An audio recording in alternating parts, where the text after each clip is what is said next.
Now, Cap pretty much was happy to be up and about again, right? He was also happy that he found a group of heroes that was into fighting the good fight like himself. But this was an odd play because we talking about a man who existed 20 years ago. And now here it is. He's 20 years into his future, whereas right now he should pretty much be an old man. And now he's here in a new space, in a new time that he feels that he can't fit in. But the one thing that just kept on hitting him in the kidneys every day and which hurt him to his soul was the fact that he was still harnessing the guilt over the death of his sidekick and best friend Bucky. So Cap at this stage, he pretty much felt like he was alone. But that wouldn't last for too much longer because he would eventually run into an old war buddy of his, Nick Fury. Nick Fury is not no sergeant in the military at this stage of the game, and he has a new band of special forces. He runs a counterterrorism group called SHIELD, which stands for Strategic Hazard Intervention, Espionage, and Logistics Division. Pretty much Cap had got a gander at the operation, and he was happy to see his friend, who's now pretty much gray in the head, right? But the main thing is that he didn't feel so much alone like he did when he came back. So he would go to work for SHIELD. And at the same time, he would also continue his work with the Avengers. Now, while working for SHIELD, Cap had ran into a woman by the name of Sharon Carter, who happens to be the younger sister of Margaret Carter, Peggy, that he met in the war. Now, Sharon Carter's code name was Agent 13. And pretty much together, they hit it off, and they, went on missions and went up against countless villains like Bartrock, the Leaper, and the Trapster, who was responsible for reverse engineering and recreating Baron Zemo's Adhesive X. They also went up against the forces of AIM, which means Advanced Idea Mechanics. Now, AIM was responsible for creating what's called MODOK, mental organism designed only for killing. Now, these guys, they sound colorful and everything, but the next group that I'm about to mention, these guys are anything but colorful, all right? The new big and bad boys on the block, an international terrorist group by the name of Hydra, who pretty much was all over SHIELD's criminal files.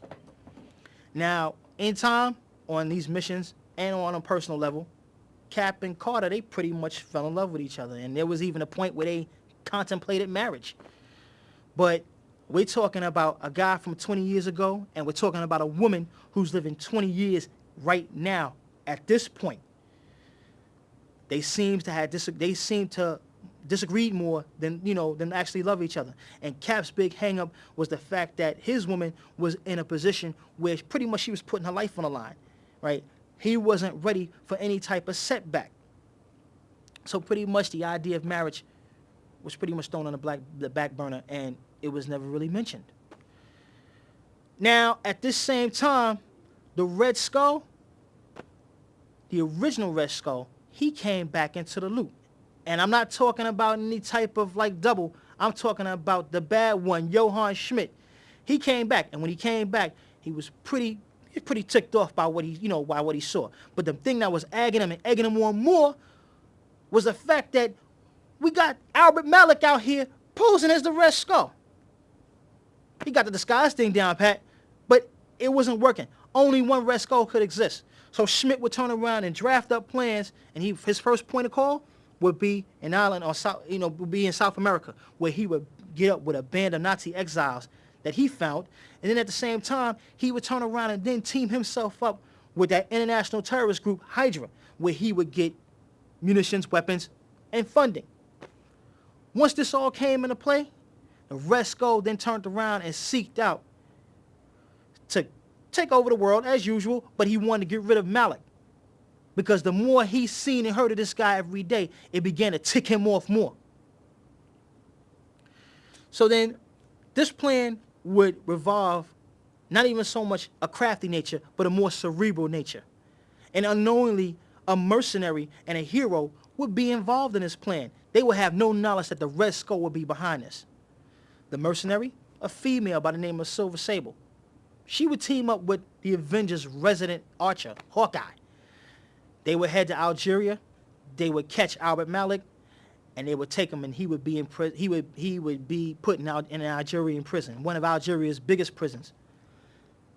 Once inside, other political prisoners from the cell block got wind of his arrival, and they turned around and they helped Malik escape. And in that daring escape that he did, that he made his flee by plane,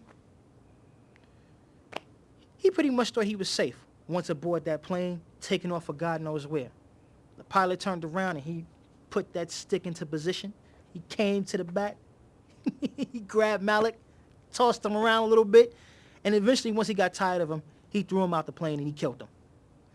All this came about by the cerebral nature of the original Red Skull, Johann Schmidt.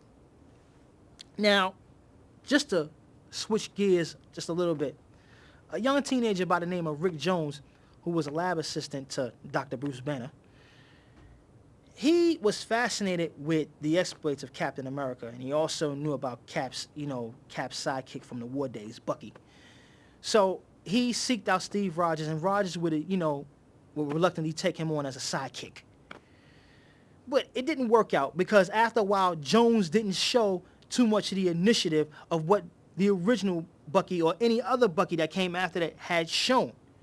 And eventually, they would split up and Jones would head his own way, peering further interest. So Cap once again was out here doing it by himself, if not with anyone else.